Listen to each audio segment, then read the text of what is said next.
Hey, I'm Dave, and you're listening to another episode of Dying to Listen podcast presented by the Disc Golf Dyers Guild. Today, we have Gary from Happy Little Accidents. And Accidents is basically his entire career. So, thank you, Gary, for joining us on the podcast here. So, we'll dive right in. All right. Obviously, you play disc golf. Mm-hmm. Yes. Good, great. Yes. What got you into disc golf, and why do you like it? I started playing disc golf in probably like 2002 or 2003. I'm a little bit older. I went to college in 2001. So I think my junior year, we moved in the summer into this small house that was right off campus. And, we had a whole summer with no school and nothing to do. So we basically just, drank the whole time. And during the day, we had a couple of friends that played Ultimate, and we all had Ultimate discs, and we would just pick places, pick random objects around campus. And by the end of the summer, we would just make up our own couple of 18-hole courses, aiming at light poles or cars and parking lots or whatever. And then once we realized that there was an actual sport too, they made discs for it and everything. So a few of us played. We got I had an old rock that I still have actually, and so a couple of us still kind of got into it a little bit. And I've had gaps in my life where I didn't play as much, but I think about 3 years ago, that's when me and one of my old fraternity brothers, actually two, we started playing a lot more. And for the past couple of years, it's been, at least probably once a week that we're playing. That's awesome. Besides that rock, do you have any other of your first discs? No. I had when I got back into it, and probably about 4 years ago, I still had that rock. I don't even have it in my room right now. And I had I think it was a T-Bird that I had gotten in a competition or a tournament that we had done forever ago. And I ended up throwing it at a tree, and it just completely shattered. So that was the only other one, the last remnant of my old ones. But no, but that rock's got my old cell phone number from from college. That's forever ago. Nice. What plastic is that? I showed it to a couple of my buddies because I had it in my bag for a little bit because it was so flippy. Mm-hmm. And it's not DX. They said they thought it was maybe I don't know plastics that well, but maybe a pro plastic or something like that. It's a little bit smoother and it feels better than DX, but I don't know. We'd have to resort to somebody that knows more than we do. I'm curious if it's worth any money. I wouldn't sell it anyways. There you go. Mm-hmm. So why do you keep playing disc golf? Well, I mean, I always have a lot of hobbies. But this is the one that I, at least currently, and hopefully for a long time, I would imagine so, because I'm getting older and exercise is good. But it's the one I think about the most. It's the one that makes me the most happy, and I like being outside, and living down here in South Carolina, it's hot as crap, during the summer. So, if I didn't do that, I would just stay inside the whole time, and that's, I don't know. It's just it's my most fun hobby that I have.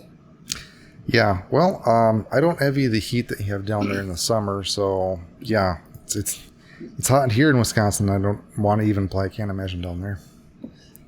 Yeah, but I mean, the winters at least are, it gets cold down here, but not not as cold and not for nearly as long either. So, there's give and take. Yeah, well, I guess we have both really freaking hot, humid summers and frigid, freezing winters. So, Yeah. Yeah. How old are you again? I am 40. So that can put you into the MA 40 class now? Yeah. I don't do too many tournaments, but I have a feeling, and it was kind of this way with hockey too when I played. Like the 40, once that just means that all of the best players that have gotten to 40 go to there then, so it's like you have a better chance against, young people in, MA3 than the 40 league. That is a good way to think of it. I was thinking of it as like that'll probably be my only chance to win because of these old people can't play. Yeah. Oh, well, that's either the best way to think of it or the worst way to think about it, because I'm screwed either way. So what got you into disc dyeing? Well, so I was a visual art major in college, and I've always been pretty artistic. My family, like my mom and dad and my brother, we're all pretty creative and artistic. So, I have that background. And I think I was over with my cousin's husband, that we used to play a good bit together. And he had like a couple of discs that he had stencil dyed, like just some really rudimentary, like just some goofy shit. But he was showing it to me, and I was like, "Oh, this isn't magic or a permanent marker." He's like, "No, you can you can dye it," and he kind of explained it. So that's when I was like, "Oh, well, that's cool." I've got it. I've got my bag. I might as well just try to, put some cool stuff on it. And that was just, go to YouTube and try to figure out how to do any of it. And it's, then the story's the same as everybody else's. You screw up a couple of DX putters and go from there. Nice. When was that when you first started dyeing? I think so. My first time I was dyed was probably I would say we're probably in the ballpark of right at 2 years. It was 2 years ago. Gotcha. Sometime in late summer, I think. When you get old, everything's just a blur, anyways. So, pretty much. Do you remember the first dye that you attempted? The very, very first dye that I attempted was on I had bought a used white Prodigy putter, and I'm not even sure what it was. But I stenciled out, I was starting to kind of like it. I was like, maybe this will be my putter. And I tried to dye a cursive, the rim job. And I tried to dye it black because I wanted to name the disc rim job, because you hit a lot of rims. And it didn't turn it black. It turned it it's almost like it's stripped white, the white out of it, so it was tan, but it was kind of well defined. And it looked pretty cool for a while. I actually just looked at it a little while ago, and you can't see anything now. I was like, oh, that'd be cool to have on hand, but it would literally just be like me holding up a plastic plate. So nothing to see there. Nice. So your first dye was a stencil dye? Yeah, because that's what I had seen of his. He just showed me stencils. I don't think I'd even I'm not sure I'd even pieced together or seen other that there was other glue beds or anything like that. Yeah. Did you use vinyl? And I'm assuming you hand cut it? Yeah, this both. Okay. I'm not even sure if I used vinyl, to be honest, because I know I didn't buy anything in bulk or anything. Mm-hmm. I might have used painter's tape, because I know that I did just mix some shaving cream and poured some powder in it. It just kind of whipped it up and just kind of brushed it on and let it sit. Because I've used painter's tape for staining wood and stuff, if like designs with that. But honestly, I don't remember if I used that or vinyl. I probably used vinyl. I don't know. Well, at least it worked ish. I mean, yeah. I mean, it worked for a little while. Yeah. Do you remember the dye that you used? I'm pretty sure I used dye black. I think that's what I used. It's possible it was RIT, but I'm pretty sure it was dye. Oh. There was some RIT. Yes. And, you used it once or twice. What was your second dye or third dye after that? I have them. I can show you. I actually I got pretty lucky that once I realized that you could glue beds and stuff, I looked at a ton of just people on Reddit and Instagram, and I was really trying to. I wanted to make I was basically just to learn. I was trying to copy I wanted mine to look like this one here. So that I think you've talked to him about him before. That guy Beefy Dyes. I thought his stuff was really cool. And another guy, his name is B-side Dyes. He still dyes. This essence I still have it. I still throw it. This was the first glue bed I did, along with an origin that I ended up giving to one of my buddies that was trying. Not recently. He was trying to get into disc golf, so I sent him a couple of understable discs. So I don't have that anymore. And then this Envy. This one's pretty cool too. I never really thrown it. This is a glow one. But they turned out pretty cool. I really like the essence a lot. The thing that sucks is this thing, with being yellow, orange, and brown and black. I can't believe I've never lost it, because I bet I have cumulative. I would probably guess 3 to 4 hours of cumulative time searching for this thing, over the past 2 years. Yeah, because it's gone. Yeah, I mean, and I have a lot of green. I have a lot of green discs too. It's the two worst camouflage colors you can pick. Yeah, you're very sadistic with your dyes. Yeah, it makes you throw better. Yes, don't suck. Yeah. So besides the stenciling and the glue, what other methods have you tried for disc dyeing? Stenciling, glue. I think that's it. Other than just the hand, I guess hand painting or direct application. That seems more like a way to explain mine. Is just direct application. I just thought of that. That seems pretty. You ever heard that before? So, yeah, I mean, we'll put a trademark next to it. So yeah.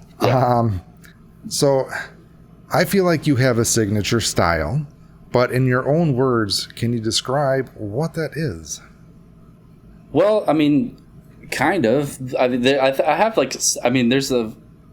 I kind of do a lot of repeat. A lot of my stuff is, I do one, and if it's popular, I end up basically just doing that on repeat.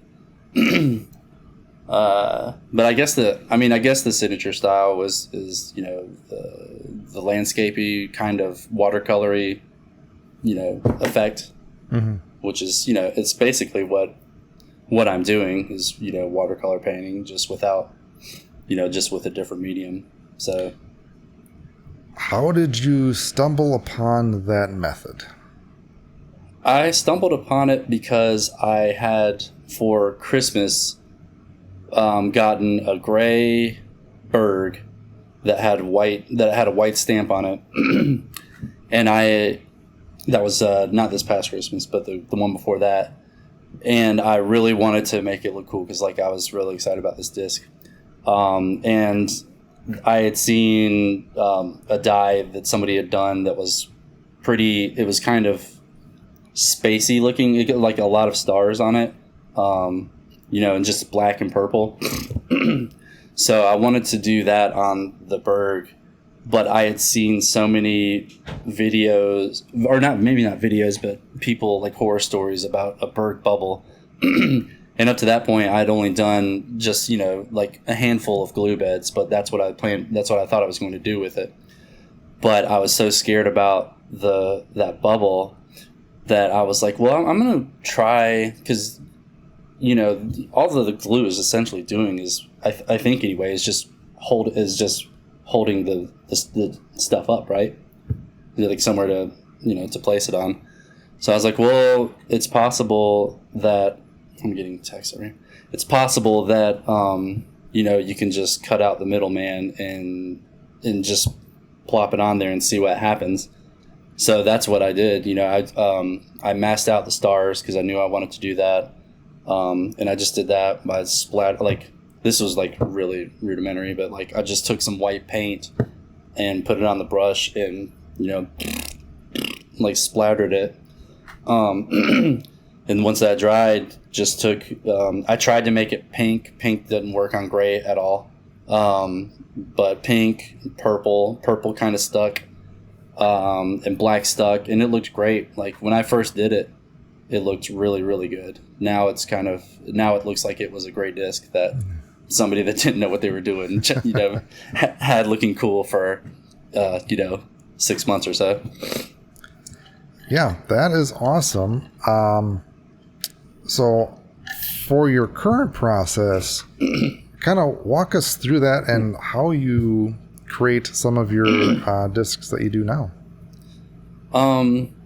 So the way I the way I mix my stuff is, I'm pretty sure the same way that anybody else does for glue beds as far as acetone and powder. I take I'll have one of these and I'll put one of the little whatever the droplet is of this thing. Do you know how much this is, Dave? This little guy. Usually it says on the thing that you're measuring. Oh yeah. Okay, hold on. I think it's a teaspoon. 2.5. Oh, teaspoon. Yeah, half teaspoon. Yes, there you go. Half teaspoon of whatever powder, and then I just fill the rest of it up with acetone. Mix it, and then I drop it into a shot glass. Basically, I'll take maybe like 10-15 squirts of it, plop it in, and then. So I'll put that in a shot glass, and then I use, right now, all I've ever used is just rubbing alcohol, like just basic, like isopropyl, something, 70%, I think. And, and that's what that alcohol will determine how dark, how, intense the color will be. And it's also really good for blending. So you can do a ton of it and then just have to do a million passes, to just gradually get darker. Or, if you need something really, really stark, like my trees, like with trees, I'll use black, I dye black, and just the tiniest bit of rubbing alcohol. And I think that basically is just the only reason I put any in there is to keep it from evaporating really quickly. I think I've found that it helps it from evaporating. Awesome. I don't think I've heard of anybody doing it that way. Usually I feel like they have their premixes in the bottle, but it seems like you have your base acetone and dye mix, but then you cut it with your rubbing alcohol. Mm-hmm. Do you have any specific ratio that you use for your acetone mixture and rubbing alcohol, or is it just kind of by feel right now? Yeah. It's just, there's nothing too scientific about it. Gotcha. And that answers my question. I was like, how do you get such smooth gradients? And that's that. Yeah. The only problem with it is that can come up with it is stamps. The integrity of them. Because however much, no matter how much alcohol, rubbing alcohol you have in there, there's still acetone in there as well. And I'm taking a paper towel or something and, rubbing it on there. So there are certain stamps that are just like, that I like, that I've messed up before too, which is, and the worst part is you don't really know until it's too late. Yeah. It's kind of a bummer. And this is for my next question. How do you apply the dye to the disc with that method? Several ways. The thing that I use most, like for broad, especially for like my backgrounds, like a big or a large area of background, it's usually just paper towels. Like I'll take a paper towel, wad it up into like a chicken nugget shape or something like that, and dip that, and that's what I'll use, and usually start around the rim. It just depends on what gradient it's going to be or anything like that. But yeah, paper towel is probably like 90% of what I use. Then the other 10% would be occasionally like why am I blanking? Cotton balls, or paintbrush, obviously for like detailed stuff. Q-tips for detailed stuff. But like for a good chunk, it's usually just paper towels. So, yeah. Interesting. So I'm lucky I got into this after when you couldn't find them anywhere in the stores. Yes, but I do like your description of how you wadded it up. It looked like a chicken nugget that you just dip in there. Well, like when you don't really know what you're talking about and you just have to say the first thing that comes in your head. Oh. Like that's yes. that's what came to my head. Yes. Boy, now I got distracted on the chicken nuggets. Yeah. Hungry? Yes. So what are your favorite dye colors that you like to use when you dye your discs? I guess my favorites probably are do you want like the brand and stuff too? I mean, I really like pink and purples a lot. I think like I've never done any pink or purple disc that I was done with and thought like I wish I wouldn't have done that. You know what I mean? Like I really like, I use Caribbean PCAD a lot. Like that comes up in a lot of my stuff. But honestly, I think I like probably like pinks and purples the most. Are there any colors that you absolutely hate? Not off the top. I'll probably have one in like 2 minutes if I'm thinking about it. But no, not off the top of my head. Are there any colors that you found that take, like saturate the disc faster or slower than others? I mean, certainly slower. Yeah. So I like yellow, but I guess I hate yellow. I hate yellow right now because the only yellow I have is an eye dye yellow. And I didn't until I've never needed it on its own to just be like a yellow section. And I was trying to do something recent. I can't even remember what I was trying to dye. It was my watt. I was going to try to do like this light bulb idea, and it was like I had it in Photoshop. I was like, this is going to be really cool. And I went to like do it all yellow, and I was like, man, this sucks so bad. like it was. I mean, I could have been like rubbing that in for it felt like hours and nothing would happen, or at least nothing substantial. So I think like any colors that I would hate would be associated with how well they go into it. Mm-hmm. I realized that was the last question. Then you asked me something else. Which ones take a lot? Red eye dye obviously is like mega strong. I have like more. I think I use more eye dye than most people do. Just because I know a lot of people use PCAD, and I have some of theirs too, and I like it. But I've had like purple, like their purple, red, and black at least. They all work really well for me, and I've used them for a really long time. They work fine. And then I don't know. I've never had any PCAD that was bad as far as being, saturating really well. So all of that's always really good. I need to get yellow. Yes. We do sell sample packs, and if you're really nice, I could probably send you some. Okay. Sounds good. Yeah. Although you've sent me a lot of free shit, so I can't really. Hey. I think I might need to start paying for stuff. That wouldn't hurt, but yeah, I like you. Okay. Yeah. What are your favorite plastic types and or discs to dye? I would have probably said, always said Castaplast. Up until I probably I started selling discs, and people would start sending me discs or asking for stuff on something different, because that's all I had ever done. I don't really have a favorite. I don't think. I just know that as long as it takes it well, then that's fine by me. Recently I've been doing more MVP discs, and I know you jumped on that train. You're kind of a hipster. You get to claim it before. Yes. Yeah. I didn't jump on the train. No. You started the train. Yes. Everybody jumped on with me.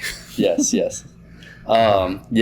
I remember you talking about it, that you were switching to all that, or to MVP only. And I remember thinking Dave's dork and just doing the one manufacturer thing, even though he's not sponsored by them. Yeah, there's no reason for it, but two, I was I just remember when I first, when I got back into, seriously back into disc golf a couple of years ago, I think I'd mostly only had Innova discs. And I just remember thinking, I don't like the rims around MVP, I just think it's weird. And then I remember thinking, I don't like the stamps, or the logo. And I still don't necessarily really like the stamps or the logo that much. But when if you wipe you can wipe some of it off, and the stamps are actually really simple. And so I have been liking MVP lately. I've done a lot of MVP discs lately, and they are just fine. Yeah, I feel like you have been doing a lot of glitches. Yeah, well, it's because I bought 10 of them. I bought some and needed to get rid of them, because I think you'll probably come on this earlier or later. I don't typically have a big inventory or anything like that. So when I do have a bunch of discs, I start getting it starts weirding me out that they're there, and I get scared that they're going to be there forever. It's I need to get rid of these and sell them and not just be sitting on them. Yeah. Well, you have the exact opposite problem that I have. It's I must keep them. I have them. I could dye them, but I don't want to. I have a couple that I want to dye for myself, and I can't I can't bring myself to dye them, or I don't want to screw them up, or I don't, you know what I mean? Yeah. So I take it you do probably most of your work is commission type work? Yeah, probably 95% of it is commission, and then, if I'm trying to if I want to try to do something new, a new design, I would rather do it on a disc that I'm going to a disc for me, and then if I don't have a disc for me that I need, then I'll try to do it on one of these and hope that it's good, and hope that it sells. Because I don't have an online store. I know I could set one up, but I don't have one. So trying to sell one that's unspoken for is just it's just such a pain. And it's just always man, I hope this sells, because I've got a couple that are just sitting here that have never Gary, we can set you up as a vendor on the Dyers Guild website. Yeah, I know. Unless you're not already. No, anyway, it's work. It can't be that hard. For you. I wouldn't do that. I would do it before I had somebody do it for me. Yeah. I haven't had it's not usually an issue, but every once in a while one doesn't sell, or you just didn't advertise it enough or something. What is your most popular theme or style for dye? The most popular is is definitely the ones I've done with like mountains and trees. Like, you know, there's others that are kind of popular, but that's the one that kind of you know, was the first one that really got popular, and that I did the most. And I think like still people would that's probably the most requested. So how did you stumble upon that design? I can't really say. I'm sure it had to have been, or I don't know why I did like wanted to do like a landscapey one, but I do know that like once I did that berg, that was you know, when I masked out stars and saw like you could like that could be a part of it. I did like, I know the first one I did like one of those tree designs on. I did one on a yarn when they first came out. It wasn't a first run, but it was when they first came out with white ones, and they were really popular. And so I knew I wanted to do something really cool on it because I wanted to sell it for like a lot of money. So I did that on I did it on that and a berg. So I did two at the same time, which I wouldn't advise like normally to like try something new twice. But so I knew I wanted to do like some sort of sky scene, and I'm sure that it had to have just been like Google imaging and just looking at sky, you know, like a million sky pictures, and saw like trees or something and be like, oh, well, that's, you know, that's easy enough to, or I would hope easy enough to just do a silhouette, and, you know, see how it works. And, you know, that's when you know, those ones look good. How long does it usually take you to do one of those dyes? Well, I mean, you have to like, I mean, if you know, masking and stuff takes time. Wiping, you know, unmasking takes time too, which with like wood glue is it can be a pain in the butt. And I've definitely gotten faster now. I would say like from start without masking, but just the dyeing process. I can do one in, you know, under 2 hours now. And depending on which, you know, depending on how complicated, you know, it could be an hour to, you know, sometimes, you know, I've definitely spent 3 or 4 hours on one before, which is not, you know, the best. Do you do it all in one sitting typically? Yeah, for sure.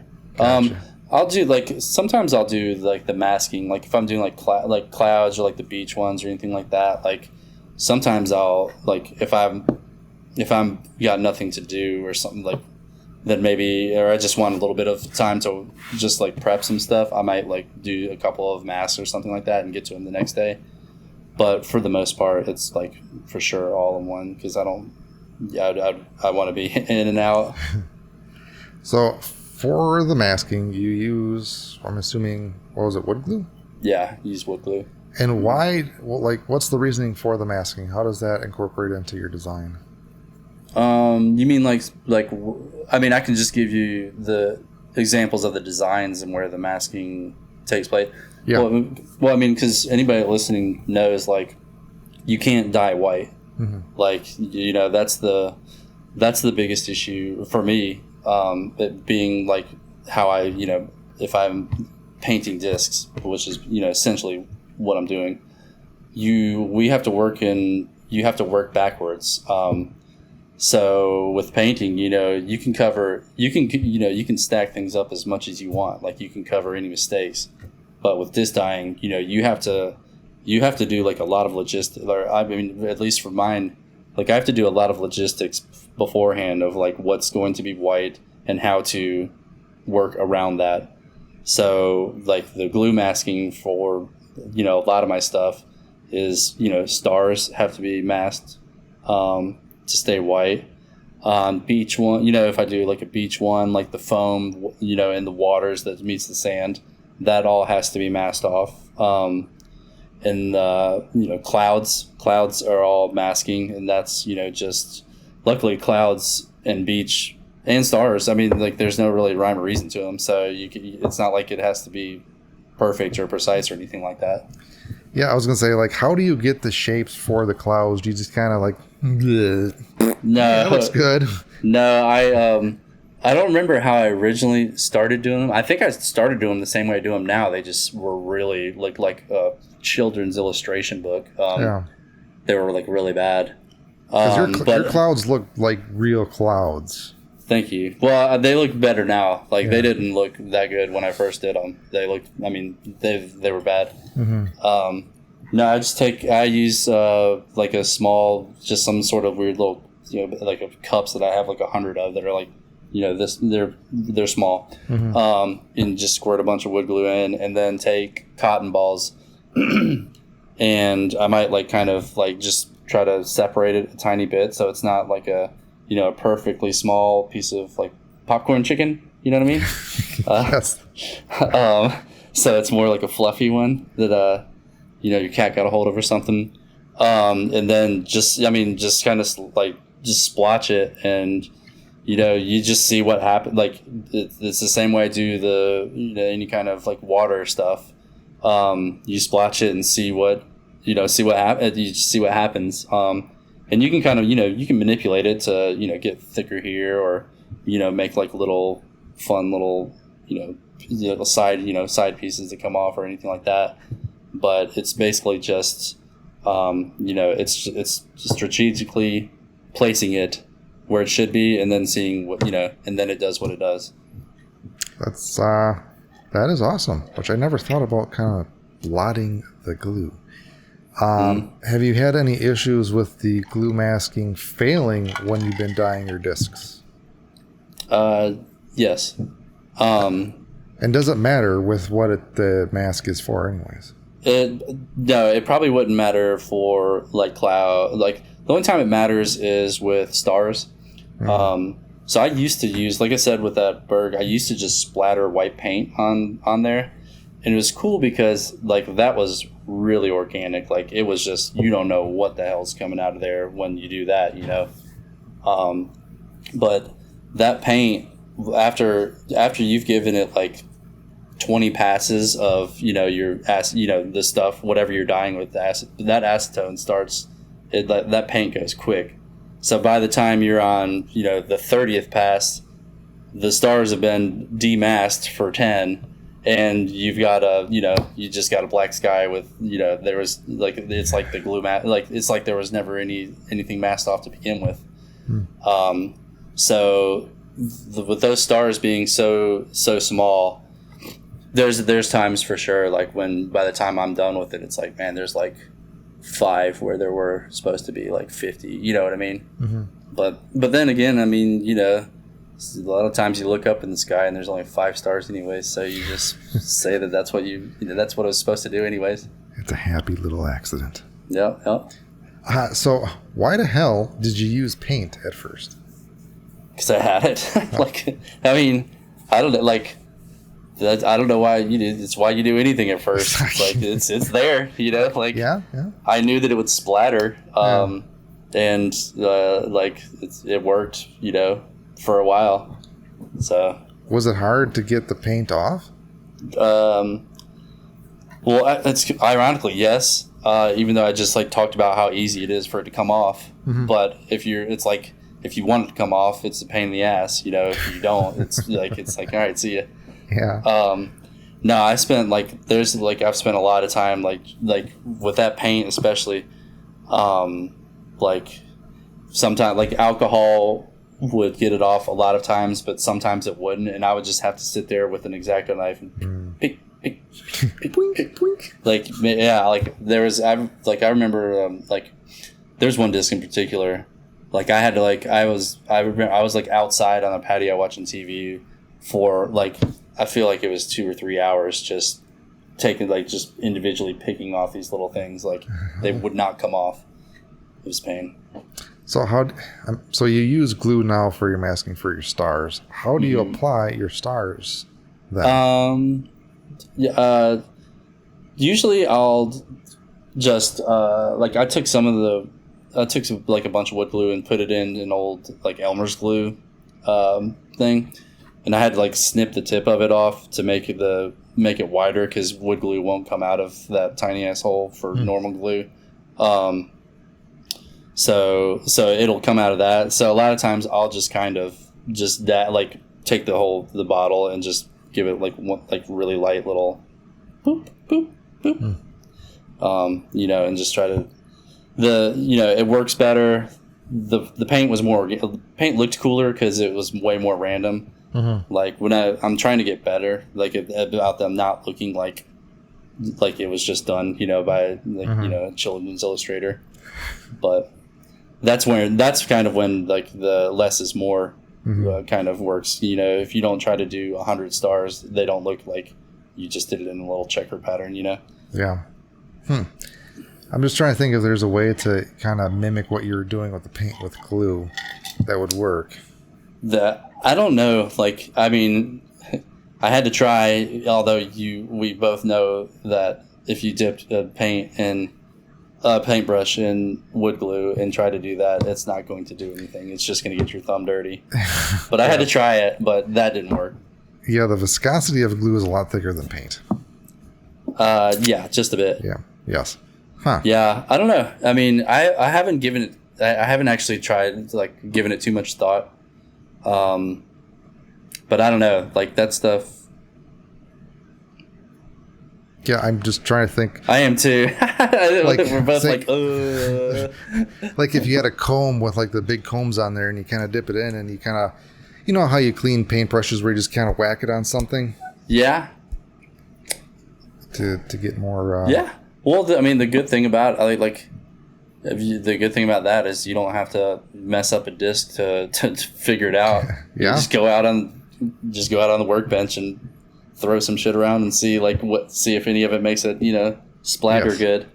Well, I hope after we're done recording, it's going to inspire you to experiment. Yeah, or you, and then report back. No, I probably will. Then I usually when I did that, I'd have to take a piece of paper or whatever, something. I'd grab something out of the recycling to cover up the bottom half of the disc and just go go to town, so that there's not a bunch of stars masked down there that you didn't need to be in the first place. Yes. Do you do any other masking without glue, like vinyl masking? Yeah, occasionally. I've done sometimes I've had to do mountains that don't run off the bottom of the disc. I'm really good at making stuff look good, that from if you're looking at a disc, you can start at the top, and as long as it runs off the bottom, you can make a lot of cool stuff. That's like trees run off the bottom. Mountains I can do, they run off the bottom because you can just make sure the top looks good, and then all the way down the bottom, because it's going to get it's going to either the mountain went all the way to the bottom, or it's going to get covered up by something else. So something solid like that, if it needs to be I've done some before where it's like a lake reflection or something, so the mountain has to have a hard stop that you see. It's not easy, at least the way I paint without lotion. That dye, that acetone alcohol, it's liquid. It's going somewhere. So if it has to stop, if it has to have a hard stop at the bottom, I have to have something to mask it off, and I'll just use vinyl for that if I when that comes up. Gotcha. Yeah. Hold on 1 second. I'm going to grab the 2 discs that you sent me for visual representations. Thank you for listening to the Dyers Guild podcast. If you'd like to learn more about disc dyeing, get supplies, and or sell your own discs, you can head to the website at dyersguild.co. There you can check out all the dyes and supplies that you may need. We do have dye sample packs, so you don't have to buy the full jars, and you can try all 50 colors from Pro Chemical and Dye. We also have vendors who are selling their dye discs, and if you want to sell your dye disc on the website, sign up to become a vendor. We also have a wonderful disc dyeing community on the Facebook group and Discord channel. We also have a classified section where users can submit a commission request, and you, the dyer, can respond to it if you would like to work on it. We also have events. So get to dyersguild.co now. So I have one of your discs that you dyed for me that I absolutely love. And you can kind of get a visual representation of basically everything. You have your stars, you have your clouds, which again, they look really good. Stars, yep, they're stars. But I really like how you got the smooth gradient on everything. And I like this one because you did day and night. Yep. No mistakes at all. Nope, none whatsoever. Yeah, how long did it take you to do this disc? Because you basically had to mask it off. Yeah. Well, I mean, I'd like to tell you that just putting vinyl on half of a disc only took 10 seconds, but that probably took me about 30 minutes to get it centered up. Not 30 minutes, that's a lie. 35. But yeah. Even then I screwed it up. No, I mean, like, that probably total, like, that might have been 2 hours, 2.5, 3. And, that would have been basically because I had to do, like, just two different sets of masking because you can't, like, do either or without that split, without having vinyl on one side. Oh, I know what took so long is getting the vinyl on the dyed side, the already dyed side. Like, it's like you got to be really precise laying that bad boy back down, like, over the top of it. Yeah, I definitely I messed it up. It's under the tree. There's a tree right in the center of that disc, specifically for one reason. It was to cover up a little small gap. Nice. So, what side did you do first, the day or night? Oh, I don't know. Well, if you had to do it again, what would you do first? I don't know. It wouldn't matter. It really wouldn't matter too much. I did the blues. I did the day side because I remember having to try to match that little mountain, like the little remnant of a mountain, to go with the other one. Oh, and I had done most of the mountain, so I definitely did the day side first.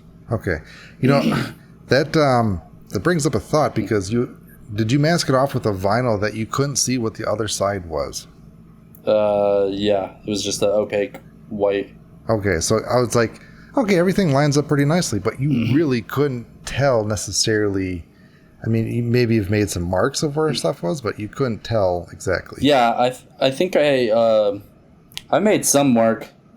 I made a mark somewhere to note because, like, the only thing that had to match was that where the little bit of that mountain was. I think I just, like, put a little tiny pencil mark. Yeah, then I just put, like, a little tiny pencil mark or something enough to see it. And then when I had the vinyl on, then I marked up the vinyl because that'll actually accept pencil. Gotcha.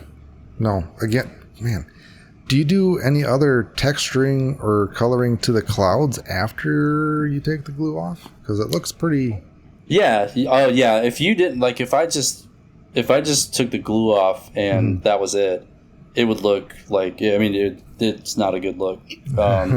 So then basically I'll take whatever I used on the sky. So, like, for that was Caribbean blue.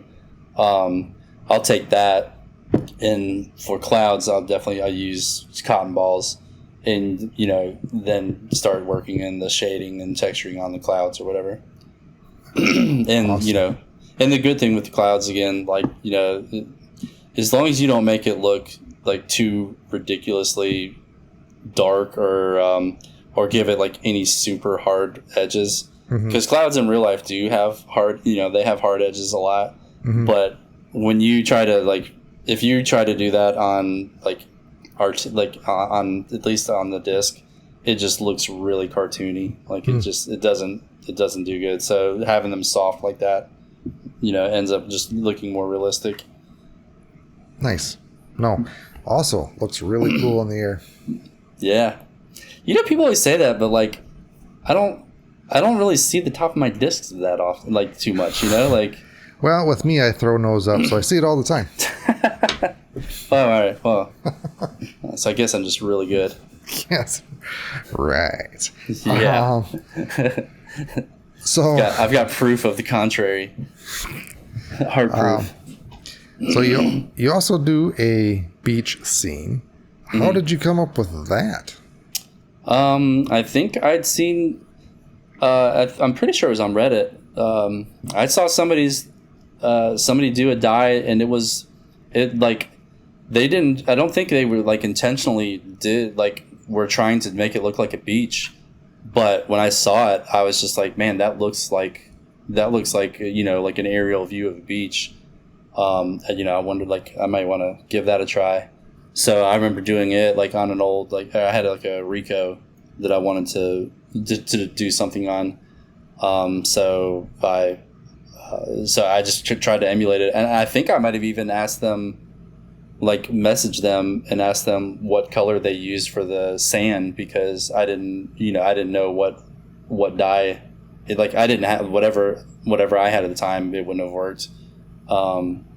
So I'm pretty sure I messaged them and asked them, because that's how I ended up on it. I think it was them. Okay. What's the color? Oh, I'm not telling you. Okay, trade secret. All right. Yeah, me and that person on Reddit. No, actually, it's RIT synthetic sandstone. It's the anomaly, I think, for RIT. I was gonna say, you're probably the only person that currently uses RIT. Yeah, I know, and I use it a lot too. I use it on for skin tone, skin tone as well. Yes. But it works good. And it saturates, at least the way I do it. I don't know how it would work for glue masking or or any other process, but as far as applying it directly, all I do is I pour some of that in that shot glass and rubbing alcohol. And I don't have a certain I don't remember if I'm supposed to use a little bit or a lot, which one makes it better, but I usually just do 50-50. And once you can dip that the paper towel in there one time, and put it on a disc, and it changes the color quickly. So it's actually works really well. Interesting. And it lasts a long time too. It's pretty good. Huh. Well, speaking of skin tones, you do these dyes. Mm-hmm. And for the audio listener, you're SOL. But what made you do this awesome dye? I know I had done something similar in Discord with me and my buddy. In Discord, you have a little circular avatar, I guess. Mm-hmm. And I don't know. I mean, it just comes to we're all it's Arrested Development, right? And I just remember thinking I had a compass that I wanted to get. I had a warship and a compass. I wanted a little bit of a stable mid range. So I'd gotten one of each in white, and I was like, whichever one of these I like the best, I'm gonna dye a boob on it. And the intention was to literally just do 3 circles, the 3 circles, and just that But once I started on it, I was like, man, I'm gonna just go ahead and start shading these things up. And then when I was done, I was like, my wife is she's always I do everything in the kitchen, and our kitchen and living room are open. She's usually just in the living room watching TV or something. And but by the time I was done with it, I was like, this thing is went from a funny idea to make a cartoon boob to now it's this kind of is uncomfortably real, kind of realistic looking. This went from funny to maybe kind of creepy. But nice. It's once you start, if you can, you're you're an artist as well, right? I know you're graphic. If you can shade something, you're gonna shade it. I'm sure even with coloring books, if you're with your kids, and you're just, doing coloring too, you're never gonna have just a solid blue. It's I'm gonna art this up, impress all the anybody else around here that can't do it. They think it's magic. Yes, it adds a lot of depth and texture to it. Well, you're using your visual arts degree very well. Yeah, yeah, exactly. No, but they are pretty realistic. I will give you that, and they look really good. I don't know if you had any inspiration that you were pulling from when you were doing this. No, I didn't. They were pretty pinkish for a while, and my wife did like point out. She's like, they're not all. Like you should probably try to switch these up a little bit here and there. So yes. So I ordered some iodine brown. So that's the first time I've ever used it before. Nice. Yeah.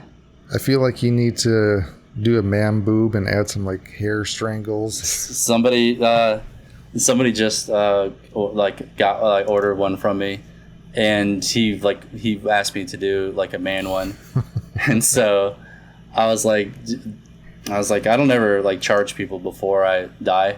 Yeah. Until I'm done.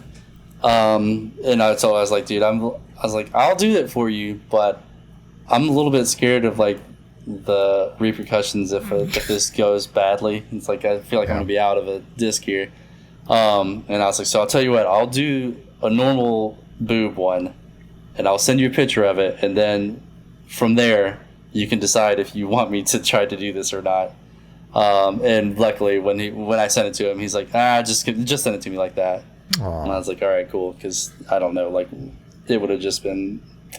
I was thinking in my head like how I would even do that. I was thinking I would dip a string into the dye maybe, and just like let the string kind of make that was the only thing I could think of, because I was like, this is gonna look so stupid.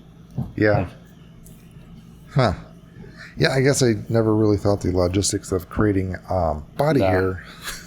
If I had your beard, you could just dip that bad boy, just instead of using a shot glass, just use like a big bowl. Yeah. And just dip your beard in there and just kind of splotch it down, up and down on there. Well, when I do my bi-yearly shave, I can just save some and I'll send it to you. Thanks. Yeah. You don't dye it on there. You just kind of glue it on there. Oh, God. Like, actually use yours? But I feel like if you ever do that type of disc, that you'll never post it because you don't want anybody to see it. It's like, and you don't want to do more of them. Yeah, no kidding. Or like for anybody to ever like Google you and see that, I feel like you like end up on some sort of list. Hey, whatever.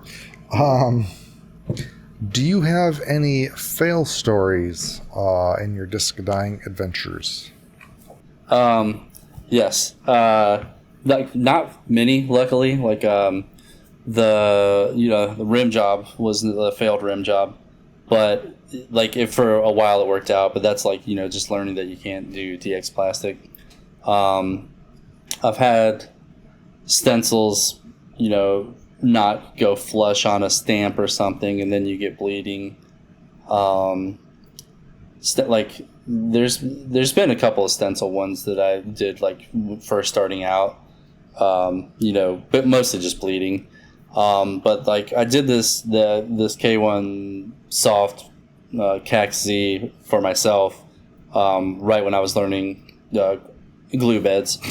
And it was the first cast blast one that I'd done, and that's I think a lot of people have ran into it too if they didn't research enough. Is that like cast blast I think has like a mega release agent or something, or I don't know what it's called, but you got to like really clean the crap out of it to get it to stick. And like the one good thing from it is that like since that disc like. I have like the same process of cleaning a disc no matter what it is, and it's like the process that you have to use to make sure like a cast blast one is good and ready to go. So like try to learn from your mistakes. So what is that process that you clean your disc with? I take a white magic eraser. Is that what it is? Yeah, magic eraser. Mm-hmm. And like I'll plop some dishwashing detergent on it, and then rub that really good, usually several times.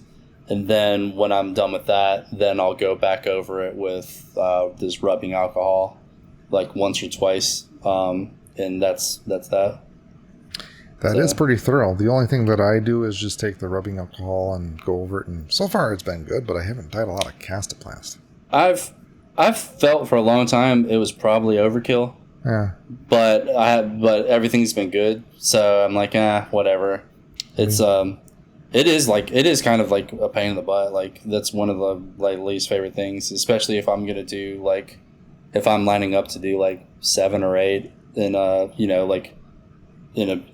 pretty soon I'll just do it all at once, and it's like, man, this is it doesn't take that long, but it's long enough to be this is just boring and not very fun. Yeah, it's like sanding and woodworking. It is the worst part. It's exactly like sanding and woodworking. I do a lot of woodworking, and I've told my wife before, I was like, because she's always like, I wish I could help, and I was like, if you want to sand, you could do that, because sanding is just the most mindless. There's not enough podcasts or an interesting enough anything to listen to that makes that fun. So is there anything that you would like to do to try something new or improve your style, or just something that you like to do or learn? As far as different dyeing styles, not really. Just because I don't have, I work at my kitchen sink. I don't have a ton of space. I don't have a ton of time. So I don't necessarily want to learn something new, especially when all of that is kind of there's there's a million people that can do it. So there's no real reason to. And when somebody asks if they, if I do, if I do cells, or, if I can do this stencil one for them, or, I've just told them, I've said, hey, I would go to, this person or this person rather than me doing it, because either I don't want to do it or I wouldn't do it as good. So, and I don't want to charge less, so, I don't want to charge less, and I don't want to charge you more than somebody else might, and it would be worse anyways. And and for for the painting stuff, I'm always I spend a lot of time just on Unsplash, just looking at random landscape photography or anything like that to see if anything ever catches my eye.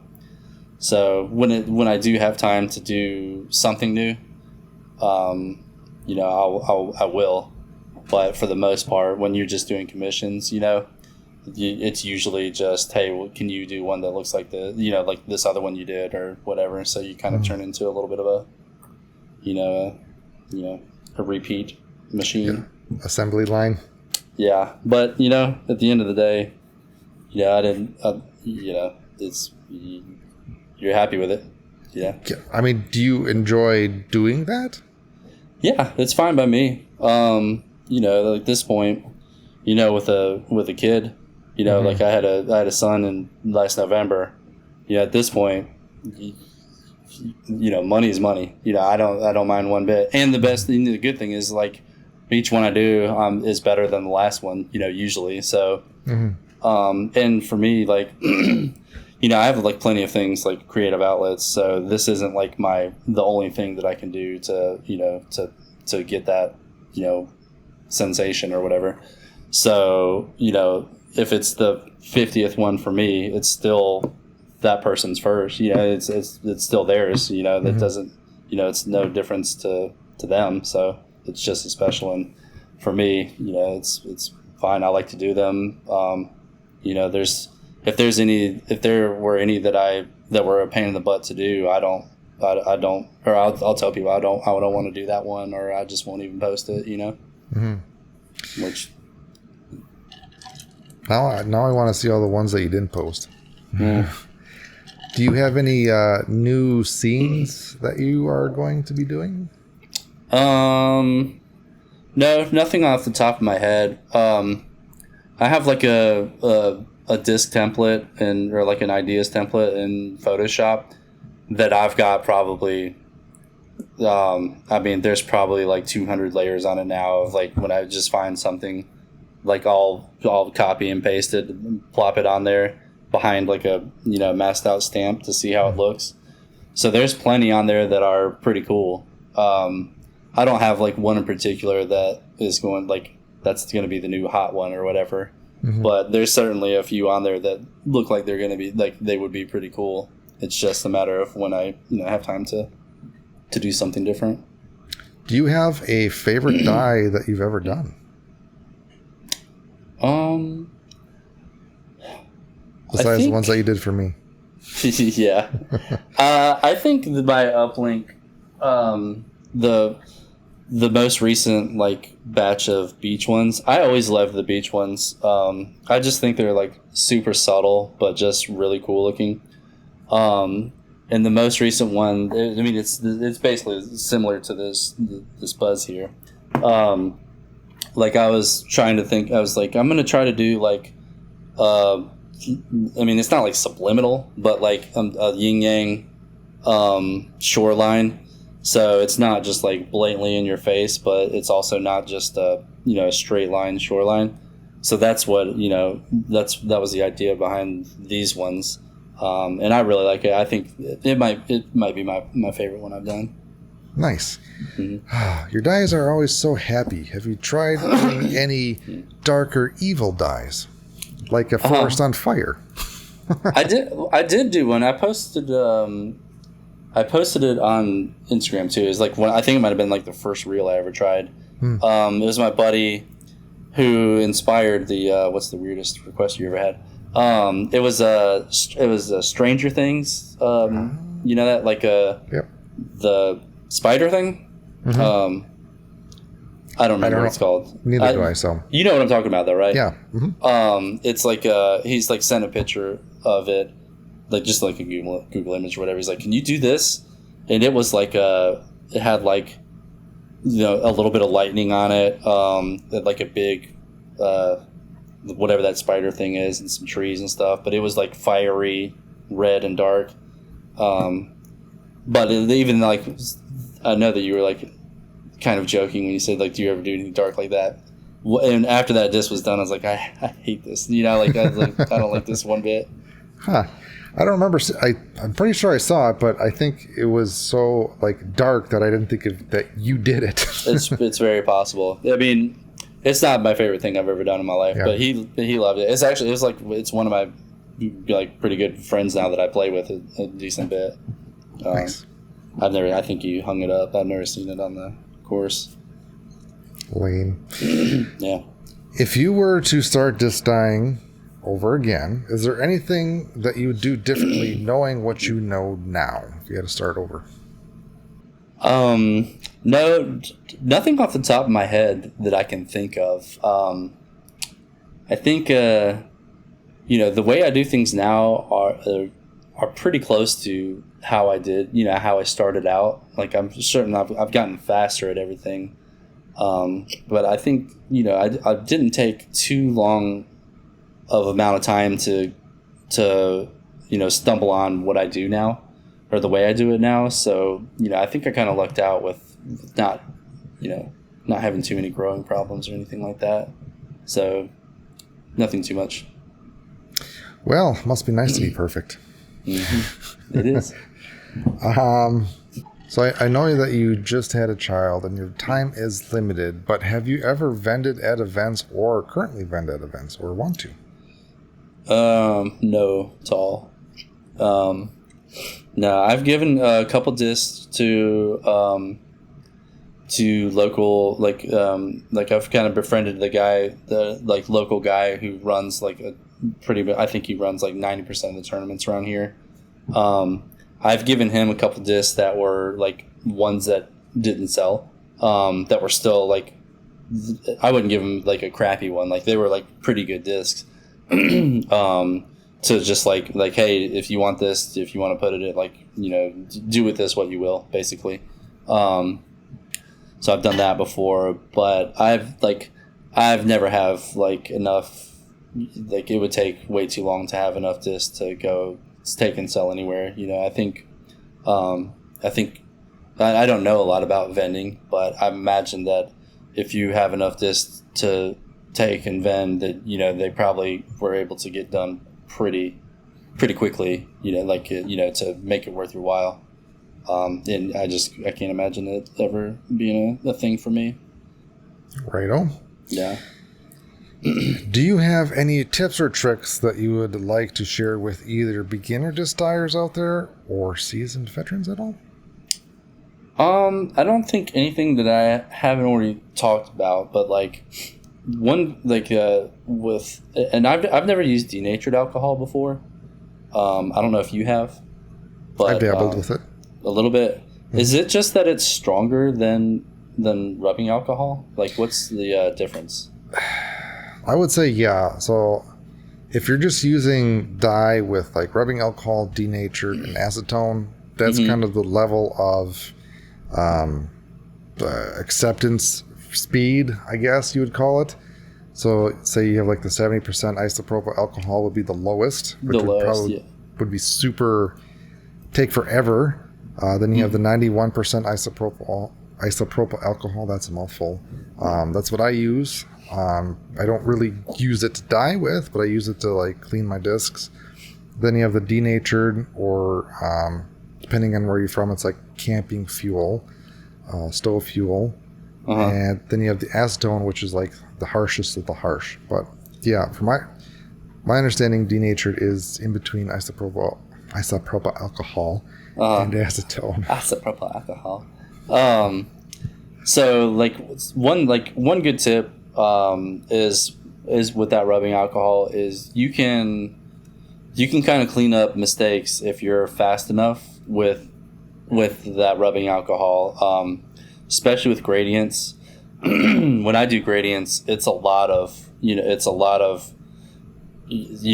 circles, and then going too dark, and then scrubbing it with just a wad of paper towel that's just got rubbing alcohol in it to help smooth out that edge, and then just a lot of rinse and repeat.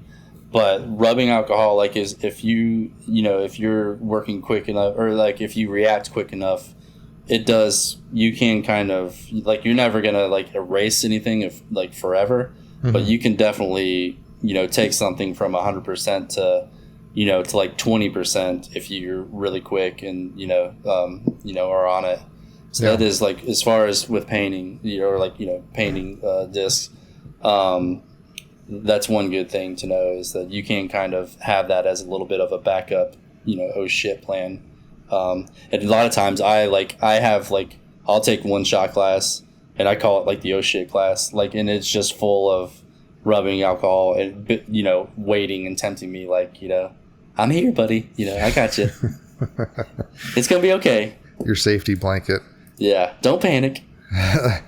That got me thinking and curious, because you do the acetone and isopropyl alcohol. So if like I don't know where my left and right on the screen is, but your alcohol and acetone, you mix them together, you get into the middle. If that would be like the same properties that you would get with just straight up denatured, or if the properties of, I like that how you mix it, because you can do different ratios if you want, more intensity or less intensity. Yeah. The denatured, you're kind of set. Yeah, I forget who I was talking to recently. They were asking me like about the my process. And I told them that's what I do, and they said they're like, "Oh, cool. I'm going to, pre-mix a bunch of colors." And I was like, "Yeah, I mean, you can do that if you want. Like, they can do whatever. Anybody can do whatever the hell they want."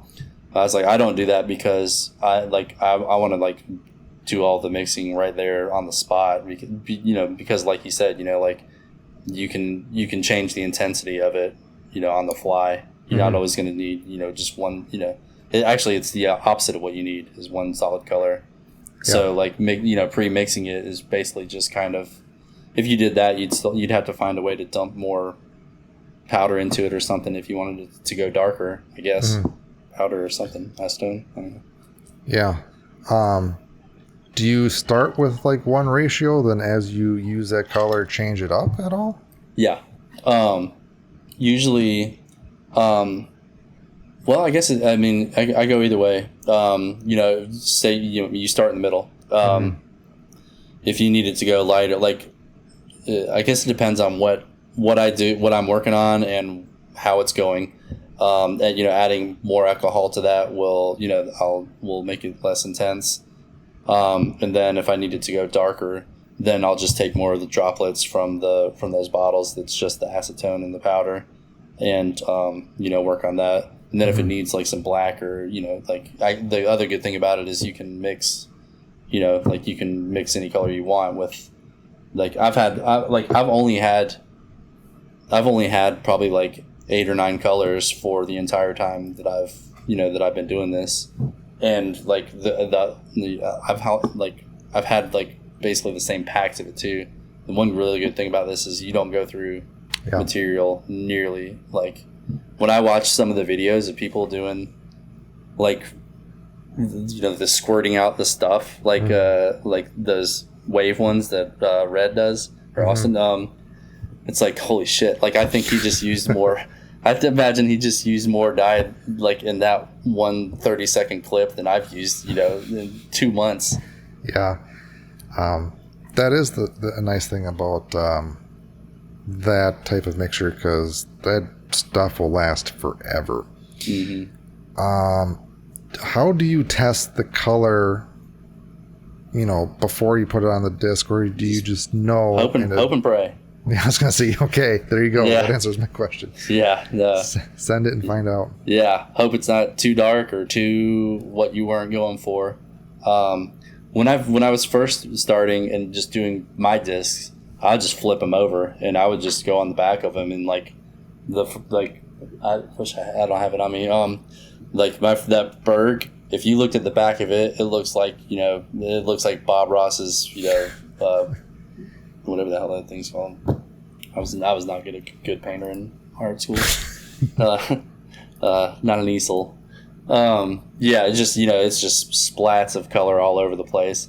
And I'll use a paper plate on the counter to basically kind of like once I dab up drop a paintbrush or the paper towels into it, I'll dab it on a paper plate, so I'll get a good an indication of what it looks like on that at least. I mean that's white and it usually translates pretty well, so I've got an idea, but you never really know how intense it's going to be until you take your first spin and see what it looks like. How saturated do you have your applicators? Is it like sopping wet or is it pretty dry? It's pretty wet. Yeah, usually pretty wet. Because you can a lot of like when I'm doing like backgrounds, especially like I'm starting on the rim, like or on the farthest outside. Usually that's going to be like your darkest. So I'll get it pretty soaked up and pretty wet. And like I said, man, you're just kind of hoping for the best. And you might end up with some pretty hard lines like on the first couple passes, but with that paper plate there, you can dab it, try to get some of it out of it, and then it'll be a little bit lighter. But, if you started, you could start light for sure, but you're not going to get, you're going to run out of stuff by the first couple passes. And it's a lot of redipping. It's a lot of redipping too. Like it's not like you dip it one time and you're good to go. Like it's constant. And when you're dyeing your discs, how do you have them on the table? Do you hold it in your hand? How do you support the disc while you dye? I hold it in my hand. I'm just at this. Yeah, I'm at the sink. So, so I just hold it in my hand. My hand is tired already from just hearing that. Yeah. Well, I'm like a world-class bodybuilder shape, so it's not too difficult. Nice. You can see in the video. how has your visual arts degree helped you with your disc dyeing? Well, so like obviously, like having an idea of how, or just the ability is like probably like the most obvious thing, but knowing like I know how you like teach a course on the color wheel and like how you mix, how you can make two colors into a different color, stuff like that. You don't like, I don't have to think about that, or like that's part that comes easy because like you just know how that works if you've done that before. Compositionally too, I think one of the most important things in art is composition. So if you can if you see two pictures of a tree in a field, you probably can tell, and one of them was has an artistic eye, and one is just shooting with a phone. You're going to be able to tell the difference between those two photos. So I think like just knowing and understanding composition and how to frame stuff is one thing as well that is that I'm able to kind of do well, I think. Yeah, I know the color wheel is talked about a lot, and it's very, very important. Otherwise, you end with brown if you mix around colors. But yeah, composition is also very, very important of where you put the specific elements on a discs. And I've seen people do stencils, and they kind of put it off wonky, and it just the balance isn't right. And no fault of their own, but it's important. Yeah. I remember like one thing that really sticks with me, like it's like, because I'm a graphic designer as well. I know you are. I remember when I was in school, like my second go around to like after I had a visual art degree and couldn't get a job, like, or really, I don't even know what job you can get with just a visual art degree. I was just there to drink and be an attorney and play disc golf and hit people's cars. But when I went back to school, like just to community college, where I was a straight A student because I was paying for all of this on my own dime. One of the main things I remember was I was working on like some project. I think it was like a movie poster or something, and the teacher, like, he just simply said, like, take the like here, like if I'm here we are, like take that title that of the movie instead of all the way on the edge over here, like just scrunch it in, like leave it room to breathe. And so like that, like just always stuck with me. It's like, like you need to like leave room to breathe for stuff. So, and you see it all the time. Like you'll see it on billboards all the time if you look for it, like just like letters butted all the way up to the edge, like, and it's things like that, like where if you're doing just, and it works the same for like photography, which is what, what painting is. It's like, be conscious of stuff and let stuff breathe, and don't, like, I don't know. It's hard to explain, but when you see it, like you can just tell. Yeah, you can tell a good designer or an entry level or beginner designer by like the amount of space that they leave. And I'm guilty of trying to fill up space, but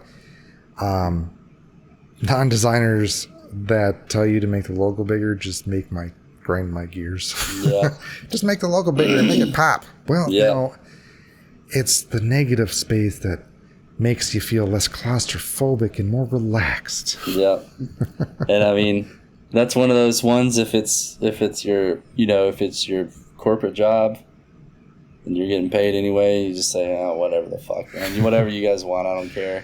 And if it's side job, you say, well, that ain't happening. Like, we're doing it this way. And if not, then you just say, all right, well, we'll see you later. Yeah, it's funny. It's like, this nice portfolio with the work that you like, and that's how you get hired. But the people that hired you don't, like, just make it look like shit. Yeah. Yeah. It's a weird balance of, your integrity and your need for money, like at a certain point, like it's just like where do we meet here, Yeah. And then you just don't put it on your portfolio. Yes, I can go down this design rabbit hole, but I am not, so we digress.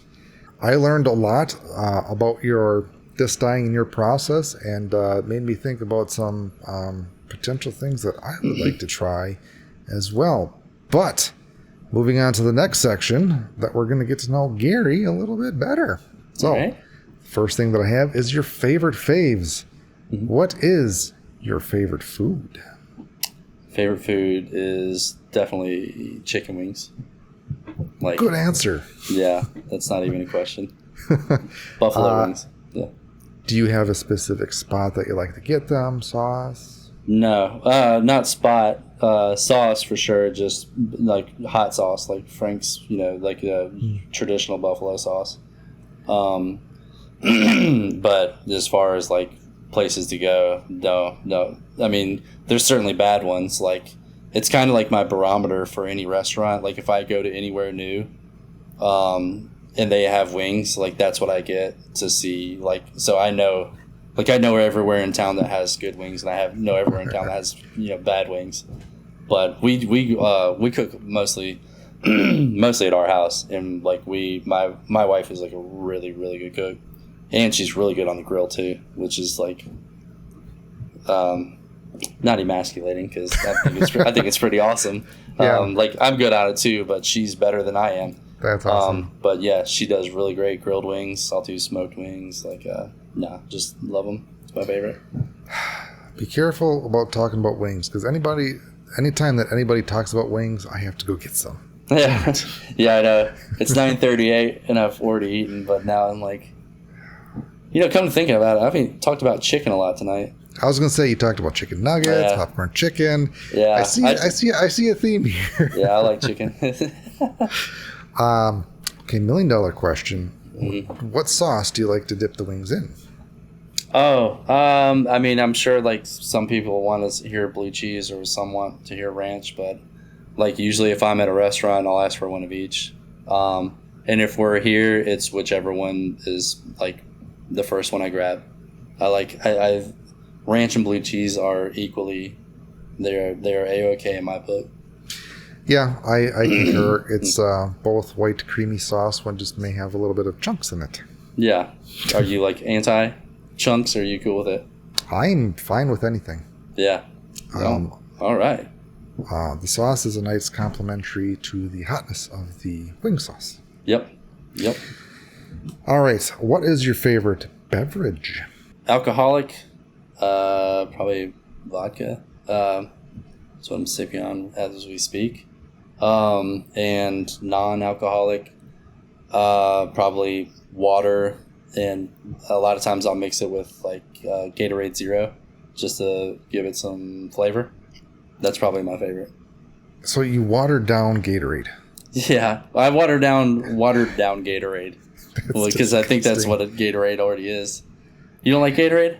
No, I like Gatorade, but you water it down, which is it's like a hint of flavor. It's like, yeah, but it's a good hint. Like, okay, that's your opinion, but it's like you take an empty Gatorade bottle that you just drank, and there's just like that little smidget in there, and you pour water in it, and you swish it around.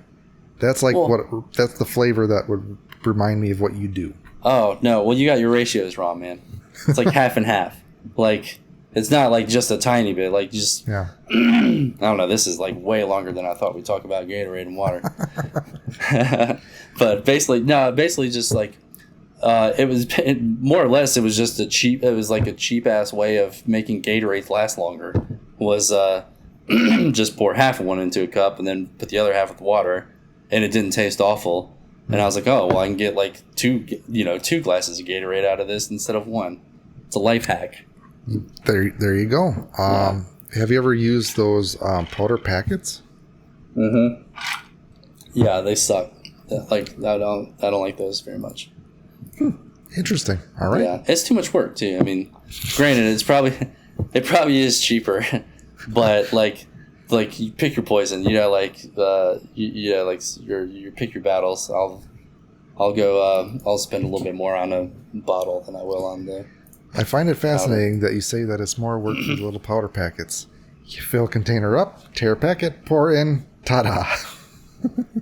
Yeah, that's true. I don't know. No, but I probably wouldn't use the whole packet.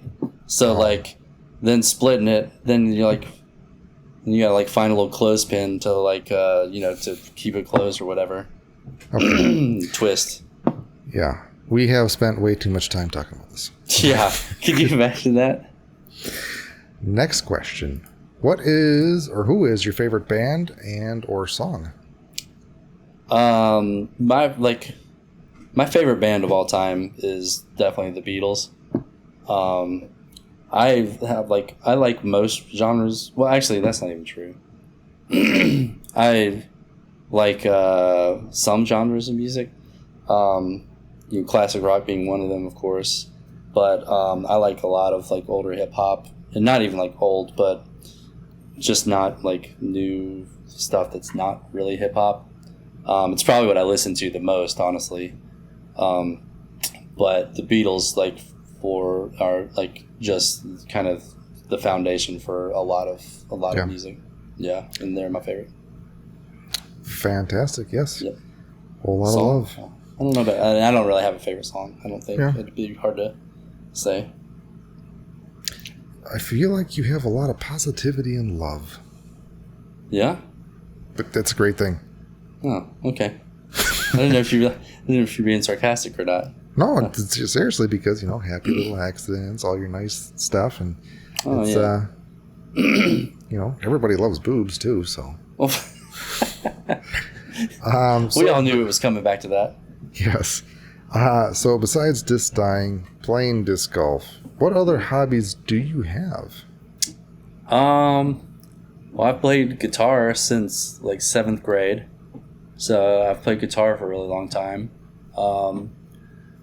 I do a lot of woodworking, like building stuff and kind of like art stuff too. Like I do like a good bit of like wood stain art stuff. Like I learned that it's actually a lot like stencil dyeing. You can use gel. Do you do woodworking too? I do. Have you ever used like gel stain before? I have not. It's awesome. Like you can use I'd have to send you a link of like the brand, but it's basically like wood stain, except it's really gloopy. Like think of like Jello, not Jello. Jello. Like, and it actually it doesn't bleed, so you can use painter's tape and then use like an X-Acto knife the same way like a Cricut would, or whatever. And use the stain for that, and it like has like super hard lines, so like you can make like I've done really cool art with it. Like made my wife like some Mickey Mouse, like she's like a big Disney dork, it's probably mean, but she's like big into Disney, so I've like made her like Mickey Mouse and Minnie stuff. I've done like I've done like big college logos, like wall hanger stuff before. So like woodworking, I don't know. I mean, I can occupy myself with something usually. Do you do like multiple colors with the Yeah, I do. Mm-hmm. Awesome. Yeah. Like I mean, like there's probably at least this one brand. If you just went to Home Depot or Lowe's or wherever, you can probably find I don't know, like probably like 8 different shades. They're like named like cedar and walnut and whatnot. And I've just got like I kind of like did my own like one piece of wood with the ones I've got, and put a swatch here and here and here to know which is which. But yeah, you can do shading. And I've actually I was thinking about actually doing this like one of these beach designs with that, and like on a piece, like a large piece of wood, and seeing how that works. Because I was like, man, daycare is fucking expensive. So like, like if I can find like another way of getting some extra side money, I think this could actually I could see that being cool, especially if you did kind of like whitewash the white part of the water and stuff. like just a real thin white bit over it. So that's like, you can look for that maybe. I think I want to try that. I have no idea where to sell it or how or if it would sell, but. Well, I feel like almost anything would be more profitable than disc dyeing. Yeah, no shit. Then you can also just make wooden boobs. Yeah, that'd go over, right? Yeah, well, you never know. You never know, yeah. I mean, then you could do some like carving to make it 3-dimensional. Oh, that's a good point, actually. Yeah. Hey, what's funny is I was showing there's a course here that's at a brewery. It's a really good course too, and a pretty cool brewery. And I was showing him some of my he was like so most of the people in there are like disc golfers that are like they're in a round or like done with their round. And it was the bartender, and he was like talking to me about him, and we started talking about my dyes, and I showed him like my Instagram and stuff, and he like saw the boob, and he's like, "But how does it work with the nipple? Like it was not like he could not comprehend that this was flat." And like I have like my glitch has it on there, so I went into my car and like brought it, and he's like, "Oh, like it's like I thought it was raised or whatever." And I was like, "Oh, it's like a nice compliment." Yeah, absolutely. But that's actually a pretty good idea of like a multi-layered yes, piece of wood art. Well, you can send my portion of the proceeds to New Generations Daycare. Yes. So I laughed at the daycare is expensive, but my gosh, is daycare expensive? Because it's ridiculous, man. Had to do that with my child, and it's like at a point, does my significant other just stop working because it would potentially be cheaper than it would be? It's not far off. Like it's almost there. It's not quite, and she wouldn't want to. She wouldn't want to do that like full time, anyways, which I completely respect. So it wouldn't be an option, but like logistically speaking, it's actually, I mean, like it's probably like pretty realistic. Yeah. It's crazy. I actually like told myself, because like I spend a lot amount of time like internally just really bitching about this, like in my head, like how much money this costs. And like I remember like thinking about like being on this podcast a couple days ago and thinking, you need to really try to not mention how much daycare costs, because it somehow creeps into every conversation I ever have with anybody. So how about that weather? Well, damn daycare costs. Yeah. I mean, the daycare that we chose, it wasn't expensive and it wasn't cheap. It was like maybe borderline lower middle, but it was like more than we were paying for a mortgage a month. Mm-hmm. Ours is not, like, I think on the grand scheme of things, it's on the lower end, and it's still like, a few $100 more than our mortgage is. Yeah. It's just like, Jesus, man, I don't know how, because I mean, we're not bad off. Yeah. I don't know how anybody that's like, that was kind of, like a paycheck to paycheck situation can deal with it. It's crazy. It is. It is. I know we were looking for daycare centers, and we went to this really fancy one that had like this little yoga studio for the kids and this chef station. It's like, I don't think we can afford that. Yeah, like, where's the one with Pop-Tarts? Yes. And Velveeta. Because we'll cook them something nice at home, but man. Yeah, I don't know, man. It's crazy. And that's only one kid. I don't know how, like, I think if you have two, like, they discount you like $20 or something. I swear to God, if my wife like walks by and just happens to hear me bitching about daycare, she's just gonna be like, Jesus, man, you're still talking about it. All right, we're gonna have to cut this. Just like Gatorade, we'll move on. Next section that I have is disc selection. If you had to pick 3 discs to use for the rest of your life at any course, what would they be and why?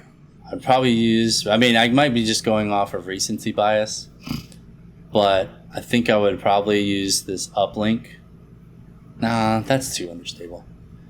I'll go with it because you can kind of work it. Use that, and I could actually probably use it as a putter too because I've actually just used it. I played around with only it recently to try to learn it, and I was putting I putted better that round than I normally putt, which is really frustrating. So maybe I would just use it. Then a fairway, probably use it. I have a G-Star, like a really old G-Star Wraith. That's probably my favorite driver. So I would go with it. Then a fairway. Maybe we'll do, let's see, we'll do a Cast Blast Lots. It's got a little stability to it. I'd probably go with those three, I think. All right. Well, that is set in stone, and that's all you can use from now on. That's fine. The next section, Lee Perfect Hole. What has been your favorite course and or hole that you've played so far? It changed Sunday because we went down to W.R. Jackson to play. So before that, it would probably have been there's the brewery course. It looks like kind of like a miniature version of W.R. Jackson. It's got tons of trees on either side, but grassed fairways. Like it's really pretty. But now it would be 7 at W.R. Jackson, which when I went, I did get to go and watch like a round when the pros were here. And I watched that hole in particular a lot. It's a really cool one. Like it's got it's got a drive over grass fairway and it finishes left. Then it's just got a huge wooded gully that kind of goes down and then back up with just a bunch of trees spotted all over the place. And before like going down there, I was like, man, I remember really liking that hole, and I just really hope I throw it good because I want to like it. And it ended up being my only birdie on the day. Like it's par 4. Like we were playing from the short tees on the ones where they were available, but I think it's still like 650 feet or something like that. And there's a lot of stuff to dodge. So that would be like, that's my favorite one now. It's very scenic. And you did like, I get to, also like that I had a pretty good throw on it. That's awesome. Yeah. Do you have any courses that are on your bucket list that you want to play? Nothing no major popular ones or anything like that. Basically I just like to, if I have especially like a whole Saturday where I can really just go and, if my, my dad has my son, my wife just wants to hang out and do her thing, then I want to go to somewhere new. Because, I've played, I can play the same. We have a ton of courses around here, but I've played them all, so many times that I just want to try to get to anywhere new if I can. So I'm averaging like 1 or 2 a month. Actually, that's probably a little high. 1 a month, maybe like a new course. But yeah, just anywhere different that's, has like over a 4 rating. U-Disc. Yeah, no. That is awesome. I try to play a lot of new courses as well. It's kind of slowed down, but it would take almost a lifetime to play out the courses here in Wisconsin. Yeah, I know. You guys got a ton. Yeah. We're lucky. I think we're both lucky pretty location-wise where we're at for the, the amount of courses that are around where we're at. Nice. Yeah. Okay, next section. Dream date. If you had to pick any pro disc golfer to play around with and hang out with, who would it be and why? It would be Matt Oram, 100%. Obviously, he's a great disc golfer, but he also seems like just the coolest guy. I think, you'd have as much fun with him, on the 19th hole, as you would, while you were playing. And just seems like kind of like a normal dude to me, and somebody like my kind of dude. Nice. Yeah. Did you listen to the podcast with Midwest Dye Labs with Mason Maxwell on there? I say that because he caddied for Matt at one of the practice rounds, I think. I would have thought I would. I don't think I've ever. You talking about your podcast? Yeah. I'm sure I did because I don't think I missed one. It might have ended up. The mind state might have ended up, on the wrong side of sober. But like I'll usually listen to yours when I'm like when I'm gonna do like a couple of dyes. Mm-hmm. That's usually when I listen to you, is when I'm dying. And also like usually drinking then too, so it's possible I missed that detail. Did you say it was really cool? I think so. Oh, well, no, the story was for nothing. Well, there's so many people that I interview, I can't remember everything.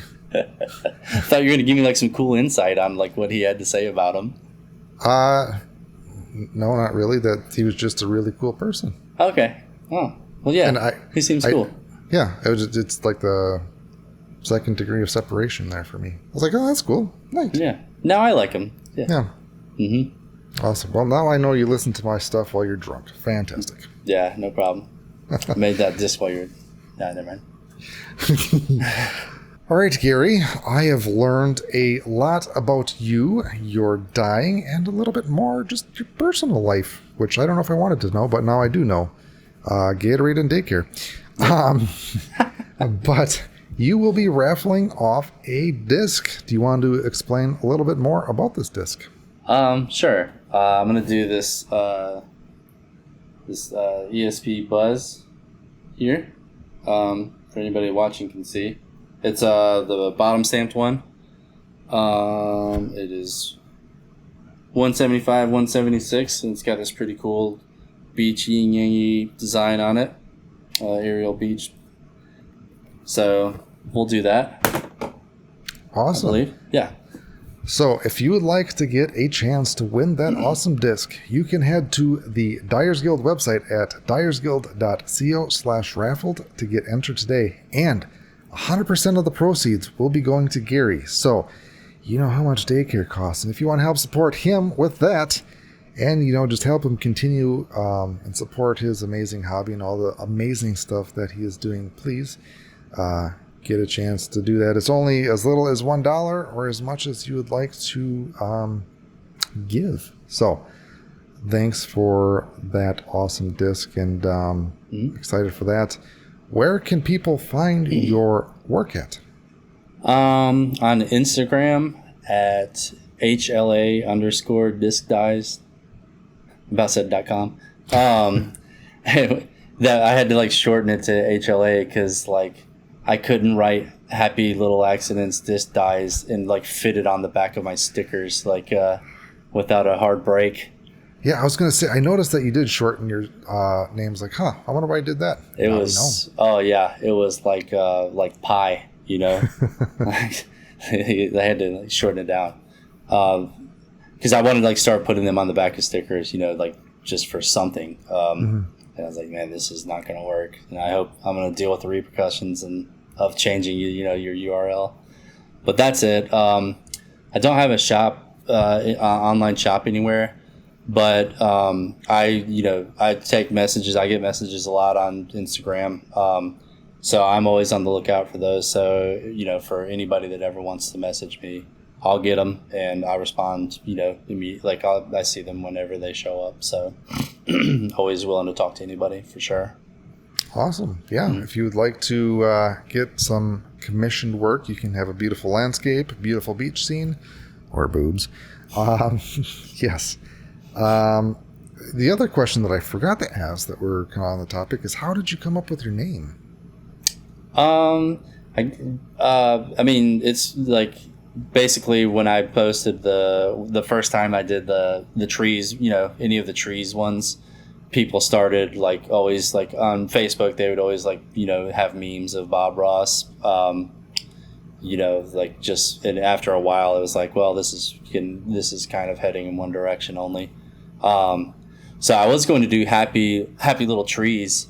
And so I was kind of looking around. This is still when I was kind of fresh. I didn't really, associate with anybody or anything like that. and I saw that there was Happy Tree Dyes.